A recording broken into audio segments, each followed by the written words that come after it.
presenting in English today, right? And I'm sorry Viviane did not make it. She's in Ireland at the moment, and so we can make a more balanced gender presentation, and she's far more good looking than I am, so but you have to stick with me, I'm afraid, okay? This is part of a very larger project financed by the Portuguese Science Foundation, as you can see in the far bottom. And basically, this project has two dimensions. The first one is a diachronic one. We are looking at all the elections held in Portugal from 2001 to 2011. It's basically all the digital elections held in our country to have this idea of a continuum. And then it has also, on another dimension, of sort of a synchronic dimension. We're looking at similar nature elections elsewhere compared to the Portuguese one, to sort of denaturalize our own experience and our knowledge and to compare what's going on in other parts of the world. And that's part of what we're presenting here. We did it with other countries, with other elections, but in this occasion we are comparing the presidential elections held in Portugal in 2011 with the ones in Brazil in 2010. Okay? And the starting point of this paper was basically this idea on whether social media, and Twitter in particular, would create a new public sphere, or whether they would just enlarge an existing one, or if they didn't have any impact whatsoever. Okay? Neither in creating a new one or enlarging a new one. So we're trying to figure out, and we're looking at Twitter because we believe that Twitter is considered to be a space of conversation, a space of debate of public interest issues. So we were much wondering whether, looking at the Twitter, we would be able to find out whether people that usually are marginal to the political discussion or they don't participate at all, if they would have an opportunity now with this tool to have a go and to make their voice present in the discussion. And we did that because we look at Twitter as other social media with this potential to overcome space and time limitations, and the possibility to allow everyone possible to participate. And also because we believe, as the literature points out, that Twitter is one of the most powerful self-expression tools, and we live in this self-expression cultural era where everyone wants to have a say about everything. So we wanted to test that in terms of political participation, in terms of campaigns in particular. So the idea was to find out whether Twitter allowed for more diversity, and at the same time to find out whether Twitter allowed for more political participation in the political process. And as you know, the literature says that there are two degrees that you should look at in terms of political participation. First is the involvement, as Baldwin points out. And the second one has to do with interactivity, as, for instance, Bimber and Davis present to us. So the idea was to find out whether these online platforms, such as Twitter, would allow for interaction, and although it's one of its main potentialities, much of the research that has been done so far, including our own in our larger project, shows that that is not always the case. There is a lot of potentiality, but it's not being used to the fullest. Okay? So what we found out from other research in our own project was this idea that Twitter and other social media, not only Twitter, were being used as a sort of new versions of the old, as a sort of extensions of other campaign tools, of other campaign strategies, and as well as extensions of traditional media, not more than that. So they were not breaking up with the past, they were just, to some extent, not opening even new space for debate. That's our general previous conclusion. And the aim of our paper was precisely to assess that, to assess to what extent there was a level of participation and a level of interactivity in terms of these two elections. And the idea was to look at a very particular key moment in the political process, which is elections. Okay? So we were trying to figure out, as we said before, whether Twitter allowed and it propitiated a sort of a new public sphere or establishing a new one, or if they were just revitalizing an existing one already. And we did that by looking at the two main candidates, according to the polls, in each of the countries. Okay, so we look at José Serra and Dilma Rousseff in Brazil, and we look at Cavaco Silva in Manuel Alegre in Portugal to find out whether those that had more, according to the polls, possibilities to win the elections, they were making a good use or not of the two. And I must say that our initial expectations and hypotheses were quite low, quite pessimistic, based on our previous experience. We did not expect a lot of participation, both from the candidates and from the public, the voters in general. And we did not expect a lot of interaction. It has already been pointed out in the previous presentation this morning that usually politicians are a little bit afraid of losing the control of the message, so they don't get engaged in interactivity as much as they should, and as much as was expected from Twitter or social media. The other possible explanations for this could be that in order to do it well, to do it properly, and again, Obama campaign was a very own exception, even within the US, in order to do it properly and professionally, it means you have to have a lot of staff and you have to spend a lot of money. And people are not convinced, either in Portugal or in Brazil, that it is the case. Okay? In Portugal, for a different reason, because the elections were said to be won. Unlike what happened here in France, we do have the tradition that the person that is ruling in government, in presidential posts, will get re-elected, unless he does something very, very wrong, which was not the case. So Cavaco Silva was very much expected to be re-elected. So it's a pretty dual campaign. He didn't commit himself too much. The result was done. And in Brazil, because it was the first elections ever that online tools and social media were allowed to be used. Okay, so people did not believe too much on the use of these social media. They still believe, as in Portugal, that whatever is good for the campaign is a very traditional, folkloric campaign on a street basis, on a door-to-door, on dinners, street voters and other. So that's part of the explanation of our pessimistic expectations.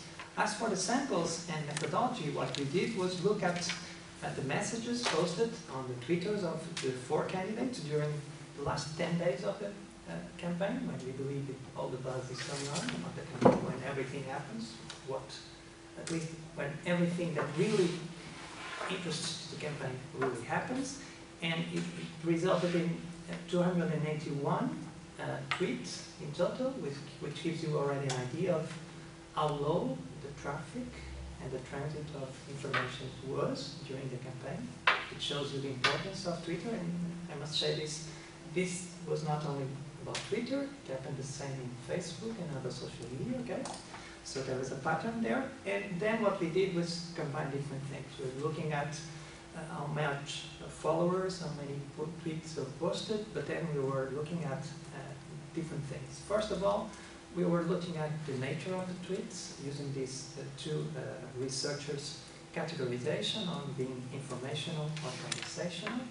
And then we were looking also if there were links, and where did they link that, and if there was any tone visible in the tweets, and divided between positive, neutral, and negative, which is a rather used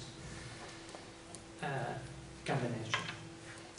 And I won't throw too much data at you, just a couple of tables, okay? The first one gives you an idea of how many followers there were, and it's particularly impressive in the case of Brazil, but if you think about the population and if you think about the universe of voters, then it's pretty much the same in Brazil and in Portugal. We're talking about 0.01% of the eligible voters that became followers of the candidates.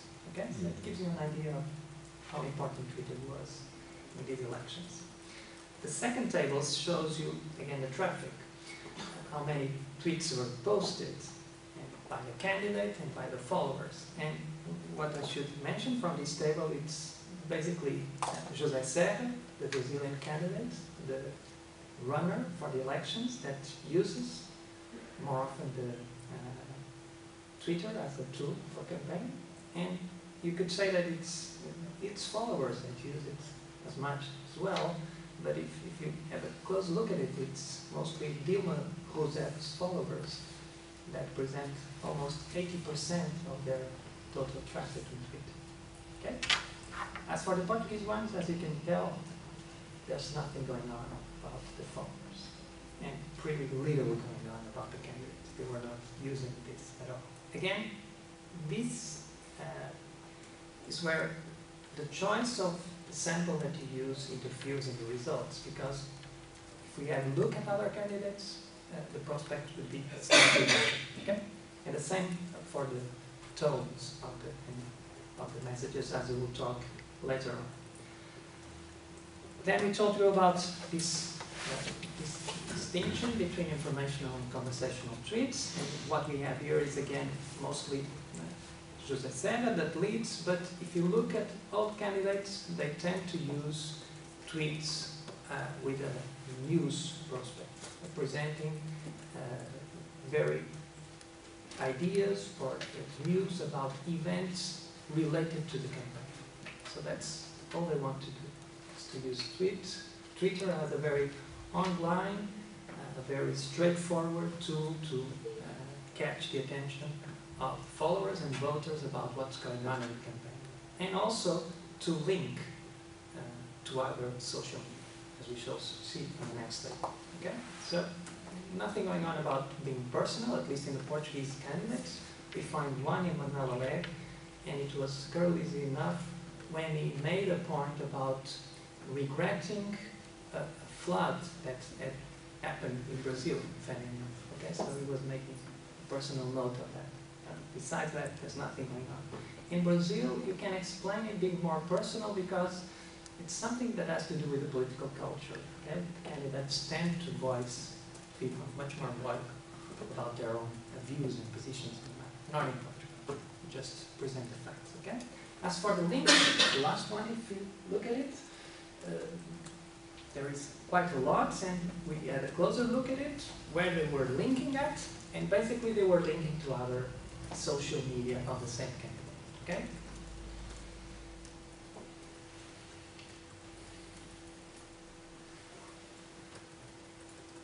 So it's sort of a closed circuit for people to get information about the candidate.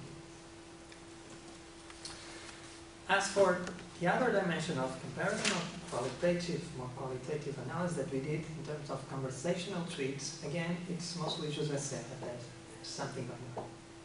Nothing else for the others. Okay? And lastly, as for tone, again, it's remarkable that you don't find any negative messages in this case. Again, I must say this, and you look at other candidates and you would find very much negative messages. In Portugal, there was one candidate that was using a lot of political humor and irony in the campaign, targeting the main candidates. And in Brazil, there was also one of the candidates that was targeting Dilma Rousseff and her connections to Lula da Silva, the previous ruler. Okay? But for these candidates, you couldn't find anything. Two possible explanations for this. The first one, and we confirmed it, is there was actually some control of the messages, meaning that if the message was negative, it was removed from the tweet. And secondly, because again, we're looking at the nature of the candidates and the elections that we're leading. So these candidates did not use Twitter as a sort of a targeting attack tool in the campaign. There was no negative campaign going on from these candidates. Sorry, at least for this part of the elections that we were looking at. Other candidates did, but again, they were not showed up in this particular paper.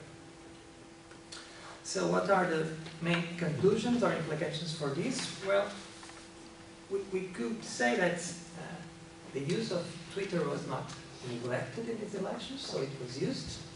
But mostly it was used as a sort of a compulsory requirement. It's like having electricity in the house or basic sanitary conditions. So you must have it, otherwise you look too outdated. But then it was not used to the fullest of its potentialities, rather as a sort of a complement to very traditional toolbox of campaigning. So what we found in these two campaigns in two different countries was a rather interesting and curious coexistence of pre-modern, modern, and postmodern elements of campaign, which is interesting to find all of them combined in a single election. So we could find that there is the presence of Twitter in elections, but it's a very little or a very humble influence or impact in terms of Twitter compared to other tools in campaign, and mostly compared to what had been heralded to us before, because these were said to be the online tools elections. And it was not the case, as it was not the case in the UK, and as it was not the case probably in the French elections either, recently as well. So what we can say as an argument for this particular paper is that Twitter and other social media in Portugal are still going through this maturation stage.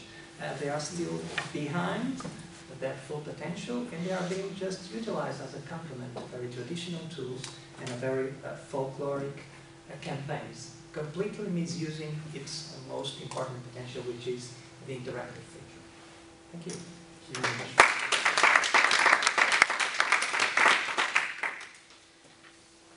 Très bien, donc on va poser des questions à la fin de l'ensemble des communications.